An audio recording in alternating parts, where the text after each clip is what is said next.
Hello all, this is Aklima Shah, clinical nutritionist. ఇంట్లో house wives చేస్తున్న common mistakes ఏంటేంటి? So యూజువల్గా ఇంట్లో ఉన్న వాళ్ళు చాలా health and fitness related mistakes చేస్తూ ఉంటారు. కానీ అవి చాలా పెద్ద mistakes in the long runs అని వాళ్ళకి తెలియదు. ఇంట్లో ఉన్న వర్క్ మొత్తం వాళ్ళే చేసుకుంటారు. నేనే స్వయంగా చేసేసుకుంటాను. బట్టలు కూడానా, గిన్నెలు కూడానా, ఇవన్నీ పిల్లల్ని చూసుకోవడం కానీ అన్నీ వాళ్ళే చేసుకుంటాను.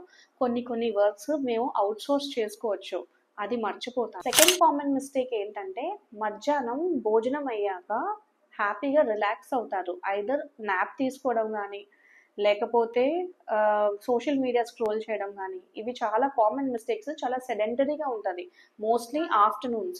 దీనివల్ల బాడీలో యాడిపోసిటీ ఫామ్ అయ్యే అవకాశం ఎక్కువ ఉంటుంది. ఒక ఫుల్ మీల్ అయ్యాక ఫిజికల్ యాక్టివిటీ అనేది చాలా అవసరము. అలాంటప్పుడే చారబడ్డము, ఎక్కువసేపు కూర్చోడము చాలా ప్రాబ్లమాటిక్గా ఉంటుంది లాంగ్ రన్. వాళ్ళు రెగ్యులర్గా ఇంట్లో చేసుకుంటున్న హౌస్లో చోర్స్కే పెద్ద ఫిజికల్ యాక్టివిటీ అనేసుకుంటారు. అదే వాళ్ళకి ఎక్సర్సైజ్ రూపంలో సరిపోతుంది అనుకుంటారు, కానీ అది కాదు.